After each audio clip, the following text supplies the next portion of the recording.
కమ్మస్తు.co కమ్మవారి ప్రత్యేక వివాహ వేదిక. కమ్మనైన వివాహాలకు అమ్మలాంటి చిరునామా. నా జీవితం దేవుడికే అంకితమని చెప్పేవారు చాలా అరుదు. అలా చెప్పాలంటే భవబంధాలను వదులుకోవాలి, సంపదపై ప్రేమను చంపుకోవాలి. ఇలా చేసేవారు అక్కడక్కడా కనిపిస్తూ ఉంటారు.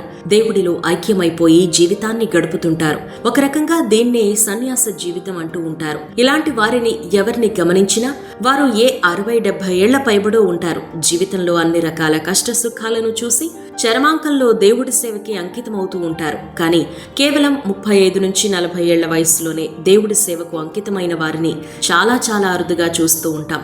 అలాంటి మహాభక్తురాలి గురించి ఇప్పుడు చర్చించుకుందాం. వెంకటేశ్వర స్వామికి పరమ భక్తుడైన అన్నమాచార్యుడికి పరమ భక్తురాలు ఆమె. ఆయన సంకీర్తనలు ఆలపిస్తూ ఏకంగా ఓ ఉద్యమమే చేస్తున్నారు. అన్నమయ్యే నిజమైన కమ్యూనిస్ట్ అని చెబుతూ దేశ విదేశాలను చుట్టేస్తున్నారు. సంకీర్తనలను జనబాహుళ్యంలోకి తీసుకువెళుతున్నారు. ఆమె కొండవీటి జ్యోతిర్మయి. అందరితో అమ్మ అని పిలిపించుకునే జ్యోతిర్మయి తెలుగు రాష్ట్రాలకు మాత్రమే కాదు, యావత్ భారతదేశానికి సుపరిచితురాలే. ఈమె కమ్మకులంలో జన్మించిన ఒక మహాభక్తురాలు. అన్నమయ్య సంకీర్తనలంటే మనకు ఠక్కున గుర్తొచ్చే పేరు కొండవీటి జ్యోతిర్మయి. అన్నమయ్య కోసం తన జీవితాన్ని అంకితం చేశారు జ్యోతిర్మయి. నిజంగా కొందరిని తన సేవ కోసం ఆ దేవుడే ఎంచుకుంటాడేమో అనిపిస్తూ ఉంటుంది. సుమధురమైన సంకీర్తనలను వినడానికి ఆ అన్నమయ్యను 7 కొండలవాడే భూమిపై సృష్టించాడు. ఆయనతో కొన్ని వేల గీతాలను రాయించుకుని పాడించుకున్నాడు. ఆ సంకీర్తనల్లో ఓలలాడాడు. అచ్చం అలాగే జ్యోతిర్మయిని కూడా ఆ అన్నమయ్యే భూమిపైకి పంపించాడేమో అనిపిస్తూ ఉంటుంది. ఆమె కంటే ముందు ఎంతో మంది అన్నమయ్య సంకీర్తనలను ఆలపించినా, వాటిని జనాల్లోకి తీసుకెళ్లేందుకు ప్రయత్నించినా అంత పేరు రాలేదు. కానీ జ్యోతిర్మయి మాత్రం తాను అనుకున్నది సాధించారు. చిన్నప్పటి నుంచే అత్యంత భక్తి భావాలు కలిగిన ఈమె చదువును కూడా ఆ వెంకటేశ్వరుడి పాదాల చెంతే పూర్తి చేసుకున్నారు. సంగీతంలో ప్రావీణ్యం సంపాదించారు. టిటిడి కళాశాలలో కర్ణాటక సంగీతంతో పాటు ఫిలాసఫీలో పీజీ పూర్తి చేశారు జ్యోతిర్మయి. శాస్త్రీయ సంగీతంలో పెద్ద పెద్దవారి దగ్గర మెళకువలు నేర్చుకున్నారు. ఇందిరాదేవి, పుదుకోటై రామనాథన్, మైథిలి, నూకల చినసత్యనారాయణ లాంటి వారి వద్ద క్లాసికల్ మ్యూజిక్ ను నేర్చుకున్నారు. ఎక్కిరాల కృష్ణమాచార్యను తన ఆధ్యాత్మిక గురువుగా ఎంచుకున్నారు. చిన్నప్పుడు డాక్టర్ కావాలి అనే కోరికున్నా ఎందుకో ఇటువైపు అడిగేశారు జ్యోతిర్మయి. బహుశా ఆ దేవుడే తనకు ఈ దారి చూపాడేమో అని చెబుతుంటారీమె. ఉదయం లేచింది మొదలు రాత్రి పడుకునేదాకా అన్నమయ్య సంకీర్తనలతోనే కాలం గడుపుతారు జ్యోతిర్మయి.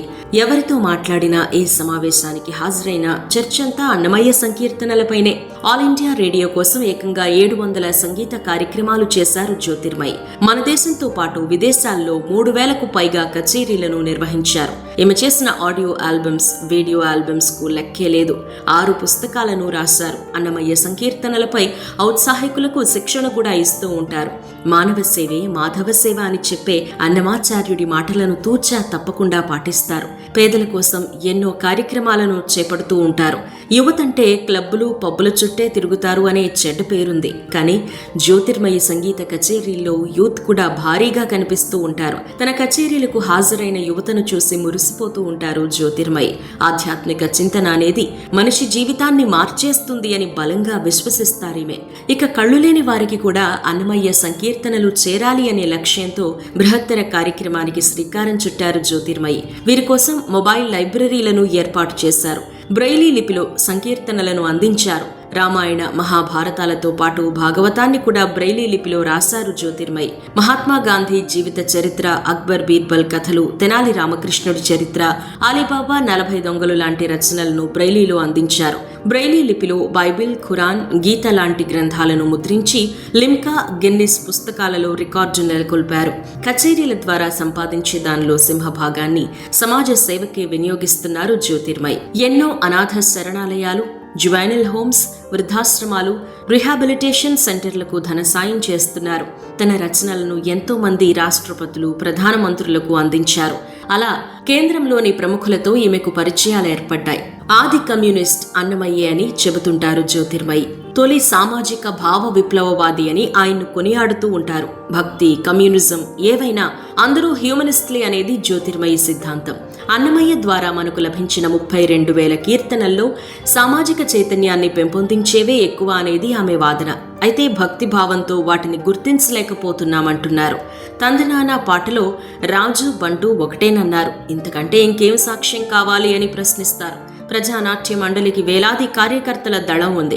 వారి ద్వారా పల్లె పల్లెకు అన్నమయ్య కీర్తనలు వెళ్ళాలి అనేది తన ఉద్దేశంగా చెబుతారు. సంకీర్తన, సత్కర్మ అనే 2 లక్షణాల్ని అందుకుంటే జీవితం పరిపూర్ణమవుతుందని జ్యోతిర్మయి చెబుతారు. ఆంగ్ల భాష మనల్ని చుట్టుముడుతోందని, తెలుగు వెలుగొందాలంటే చిన్నారులతోనే మొదలు పెట్టాలని తల్లిదండ్రులకు పిలుపునిస్తారు. వేమన, సుమతి, దాశరథి పద్యాలతో పాటు అన్నమయ్య పాటలు నేర్పండి అని సూచిస్తారు. ఆధ్యాత్మికత, మతం వేరువేరు, ఒకదానికొకటి సంబంధం లేదు. మహిళలు సైతం వేదాలు చదవాలి అని చైతన్యం తీసుకొచ్చిన మహనీయుడు అన్నమాచార్యులు అని ప్రతి సభలో గుర్తు చేస్తారు జ్యోతిర్మయి. హిందువులు అత్యంత పవిత్రంగా భావించే ఆలయాల్లోకి రాజకీయాలు చొచ్చుకొచ్చాయని బాధపడుతుంటారు ఆమె. దేవుడికి రాజకీయాలకు ఏం సంబంధం అని ప్రశ్నిస్తూ ఉంటారు. రాజకీయాల నుంచి ఆలయాలను కాపాడుకోవాలని పిలుపునిస్తూ ఉంటారు. ఆనాడు అన్నమయ్య కూడా ఇదే చెప్పాడని గుర్తు చేస్తూ ఉంటారు. ఏడుకొండలవాడి ఆలయంలో రాజు పెత్తనాన్ని ప్రశ్నించాడు అన్నమయ్య. ఇప్పుడు జ్యోతిర్మయి కూడా ఇదే ఉద్యమాన్ని చేపట్టారు. దేవుడి ముందు రాజకీయాలు చేయొద్దు అంటారు. ఇక ఎవరెవరినో గురువులుగా భావించే సంస్కృతి మన సొంతమని, అలాంటప్పుడు అన్నమయ్యను గురువుగా పూజిస్తే తప్పేంటని అంటారు.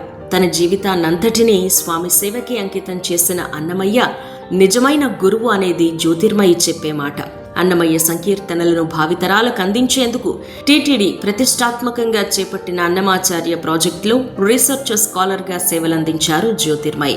హైదరాబాద్లో అన్నమాచార్య కళాపీఠాన్ని ఏర్పాటు చేసి ఆయన కీర్తనలు అందరికీ చేరేలా కృషి చేస్తున్నారు.